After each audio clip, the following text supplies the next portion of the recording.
Okay, I've spent enough time trying to set this up. I've gone for another angle of the studio I've never shot from before. There's a little bit of daylight out there that should be coming through, but today's been so changeable that this could all change in at the flip of a coin. So wish me luck. So yeah, different way. This is the corner kind of. I generally sit there recording the main. Well, in the old days when I used to actually do videos here, but anyway, it's just a different way for you to look. So I feel guilty that this week it's been kind of recording in the studio. But tomorrow will be from the from the Media Production Technology Show. I finally got it right the day before going. It's been another kind of interesting day. So I'm in a good spot now for tomorrow. I've written all of my notes, and the benefit of doing that is that when I'm in London, it means that I will record some of the week's video about the in-air glasses at the show, and I'll certainly try to record the vlog somewhere at Olympia tomorrow. So again, it could be late because I'll have to get back and get it done. But the benefit of doing notes, it's just literally a list in Apple Notes, all bullet pointed out, is that I know when I get back, I'll tell the story. So I've gone through very meticulously, trying to remember all I need to say. I've got to do quite a lot of screen recording on the headset tomorrow. One thing I haven't tried is when I've got the iPhone paired to the headset, whether I can do a file transfer directly to the phone rather than going to Google Drive. I don't think that'd be possible, but if it can be, so I was looking down at the monitor because I was just watching what was going on there. If I can do that, then great, but if not, Google Drive will work. And I've just got to remember to do quite a lot of screen recordings. I don't think the screen recordings will matter from in London or not though, because you can't see what's in front of me. So I'll do it completely immersive. I had it on last night at home in the pitch dark in a living room. It's really good. I'm actually properly impressed. On a personal note, I've seen that Canon just released the R6V, I think it is, which is a video first version of the RS6. Clearly at the moment now is not a good time for money for me. That's been a recurring theme this year, isn't it? But I'm certainly busy right now, so I'm hoping that things will eventually begin to turn. Because I've not been this consistently busy for a very long time with all sorts of interesting things going on. So I'm going to go home and watch a couple of videos on that camera tonight as well that I've seen come out. I also watched a video by a creator I like. I think it's called The Creative Life, his channel. The Sony Xperia was reviewed today as well. That's very much a camera first. So it is basically a camera just in a phone body. I know it's been very well thought of. Mic levels are okay, aren't they? Yeah. So that's going to be a little personal note for tonight. Get home and watch those. Today, the drives for the new NAS have turned up, as has the NAS itself. So it is indeed the DXP 4800 GT, powerful and versatile media hub, 4-bay NAS diskless. So they always send through the hard drives to go in it as well. So the good news is I had a little look on the list of exhibitors, and Ugreen are at the MPTS show tomorrow, which is great news, as are Hollyland. Haven't heard back from Hollyland yet with that suggestion I made to them, so I've emailed a couple of other people today as well.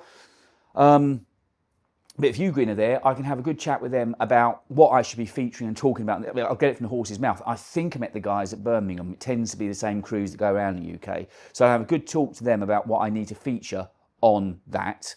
And also, I did just try putting the NVMe strip in there. And what it offers you is another pool, or you can use it as storage. But it did risk that if I set up a storage, I could lose what was on there. So obviously I didn't do that. But at least I've put it in there now and I kind of know what's going on. Again, it's just a case of having the money to buy storage. What difference will putting more RAM in there make? I guess it'll make it quicker. It should make it quicker to access stuff, I suppose. So at least I've looked inside now. At least I've got an idea of what's going on. So I've told the team at Ugreen that that's arrived. So I've just got to wait for the brief. That was for June that we're doing that, which gives me a couple of weeks to set things up. And also, did I mention that Adobe featured one of my pictures again? And immediately just gets a lot of eyes looking at it. And then equally, it's annoying because of what I do. I think of everything first as being a scam. And after I sort of work out that it's not a scam, then I show some interest. So I had a couple of messages on Instagram, DMs on Instagram today. One actually came through early yesterday, and it was, are you interested, blah, blah, blah. And I said, well, email me. They said, we have emailed you. So I found the old email. I've got back to them. Don't really know what that's about. But the other one was from a photography magazine I think they're in Italy, called Quadro, Quadro. If you look it up, it is legit. I went on and found it, and it seems that they feature photographers and put a portfolio together. So once I established it seemed reasonably, they're not paying, but it is getting me in front of, you'd imagine, a number of people photographically. So you could upload anything from 2 to 16 photos. I think I did 14 or 15. And you just need to give the album a title. So I just called it Urban London by David Lewis. I don't know what happens next. I'll give it a couple of days. And I think it's a print magazine as well. So if it is a print magazine, clearly I'll get some copies of it. They seem to do it online as well. So I think it's online and print. And that's what got me with my print background. If you don't know, I used to run a print company for many, many, many years. That's what the family business was. If you wonder what that little arc is behind me there, Bob, that's the top of or bottom of another light in the corner there. So I was going to try and get rid of it, but I'm sure you'll allow me that. So yeah, that was a nice little fillip. I say you always assume that things are a scam until, you know, you go through some due diligence and find out it's not. So it's, again, just been an interesting day. It's going to be a long, hard day tomorrow. That much I know. Oh, the variable ND filter did turn up. It's on now. It does fit. It was, although the magnetic set I've got is by Earth, they didn't make a 77mm variable ND as low as I wanted. So this has gone back to a KNF, which does fit. I assumed a magnet would fit, and it does. So at least I've got a variable ND on there now, which is going to help. I mean, the weather today has been so changeable. It's been, I've been looking at it when I think if it's like this tomorrow, it's going to be a problem because it's been absolutely torrential at times. And like now, you've got beautiful blue skies and sunshine. So it's not as if I can really wear a coat with a hood or anything because I'm going to be baking hot. A, I'm going to an exhibition centre. B, I'm on the trains. And C, I'll be doing a lot of walking. So my plan tomorrow is, I don't know if I'll get a chance to get back to St Paul's or not. I should be able to set off fairly early. That's the plan. And I'm going to get to Waterloo. Then I did make a note, it's a couple of tube stops back to Earl's Court and then from Earl's Court over to Olympia. Go to the exhibition, see what I need to there. I've got those locations looked at around Olympia for photo shoots. So I'll go out and do some more photography there. And then if I get time, and when I'm heading back to Waterloo, I could always then go off to St Paul's. St Paul's is about 15 minutes from Waterloo. It's just kind of a Blackfriars Vision, Termite Blackfriars tube station kind of thing, and down there. So getting to know London. It feels quite cool. And also next week, one of the architects downstairs, I was speaking to him today, a guy called Kieran, who's a Londoner.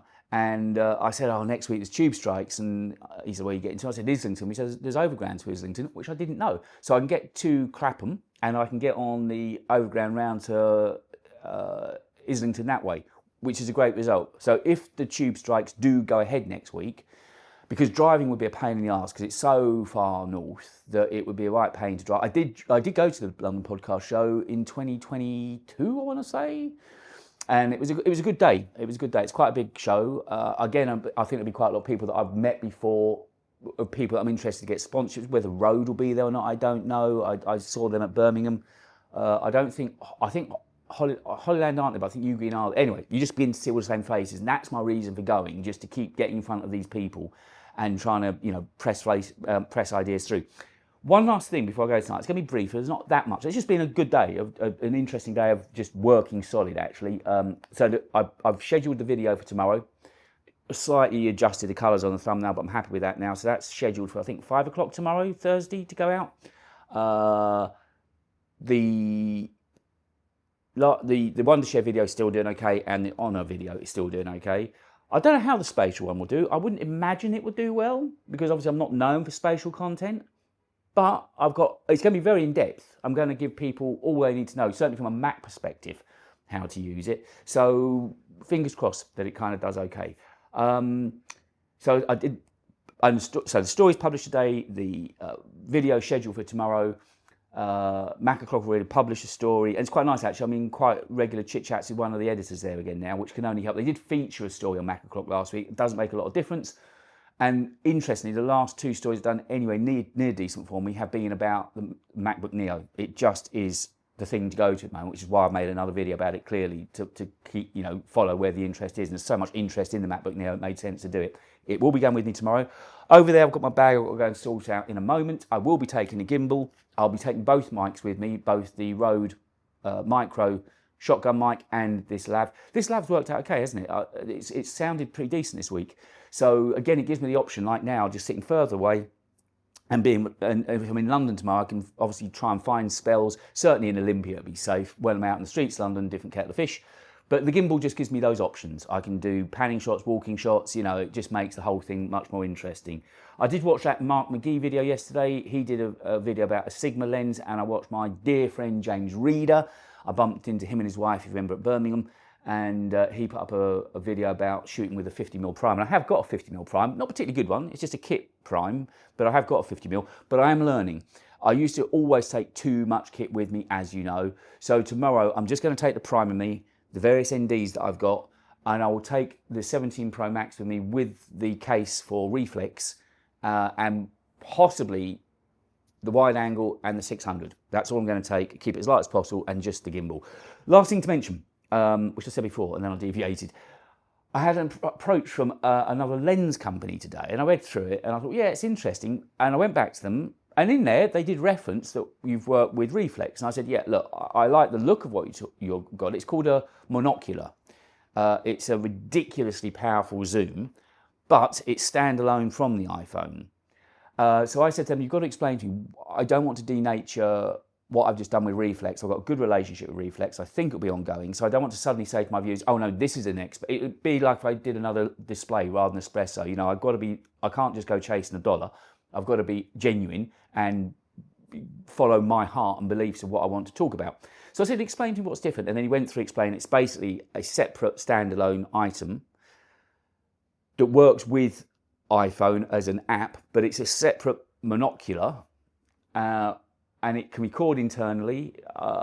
So it's different. And I've said, and they've said initially, can we send it for you to try with you to a video? And I said, sure, you can send it to me. I'll try it. But if, when I'll give you my feedback, you want me to put it into a video, then we've got to talk rates. So again, it was something interesting. It looks like an interesting piece of kit to go and try. I can imagine being somewhere the other side of London, so almost at Wembley, and trying to take a picture of the London icon. It's that sort of thing. It's super, super powerful, because even the 3 to 600, as you know from reflex, I found that I was too close to most things, although that's more for compression, and I'm learning my way with that sort of lens, which is why I might take it with me tomorrow, because I might get some interesting shots. I haven't walked around Olympia in age. I don't know if I ever have. My dad used to take me there when I was 5, 6, 7, because the car show used to alternate between Earl's Court and Olympia each year before Birmingham NEC was built. So I've been to Olympia, but I haven't been to an exhibition there in years. 40 years, 45 years. I know where it is, and I know exactly where it is, because I kind of pass it when I drive to where my daughter currently lives. She signed a contract today, and she's been to physically see the flat for the first time inside for herself today, and apparently it looks beautiful. But where she used to live, I drove past Olympia. That was the reason for that story. So I know where it is. It was okay to drive, but it means driving, you're limited just to one location. It might be that I don't cross London tomorrow, but at least on the train I've got the option to cross London. And it always gives me some photo opportunities in tube stations to find tunnels and stuff like that, and stairwells, and you know, the kind of stuff I shoot. So I feel pretty confident about the video tomorrow. It's interesting. I think it puts the MacBook in a new light. I've done a different take on it. I think it's quite an interesting angle I found on it. But as you know, it's all in the lap of the gods. So there will be a vlog tomorrow. It will almost certainly be late. I might be able to export it in 1080 on the Neo. Last week when I tried to export it in 4K, a 10-minute 4K, didn't want to know. But 1080, it probably would do the job. So I'll definitely record a vlog tomorrow, definitely get it up. I hope everything's been well with you today and your Wednesday's been all right. I'm going to get everything packed up now, get home and watch some videos about the new Canon that's come out. Quite excited, really, even though I can't afford it. But then again, I was watching videos about the R50V this time last year, and look, I've ended up getting one. So you never can tell. It just generally feels busy at the moment. It does feel optimistically busy. It really needs to be, because you know I've got looming in the background. But I haven't had this much interest and things coming through for a very long time. So even though the channel's not growing particularly quickly, I think the work I'm putting in and continually producing good quality content is bearing fruit. And hopefully the subs at some point will follow. And if there's money there, as you know, I can do some promotions anyway. But anyway, it all feels reasonably positive at the moment, I'm glad to say. And the light, I think, has kind of held with us. It shouldn't look too awful. Right, I will speak to you from Olympia on Thursday. I'll let you know what the media production technology show is all about. I'll definitely do some footage around the show and put it in the vlog tomorrow as well. Anyway, speak to you there. See you then. Bye.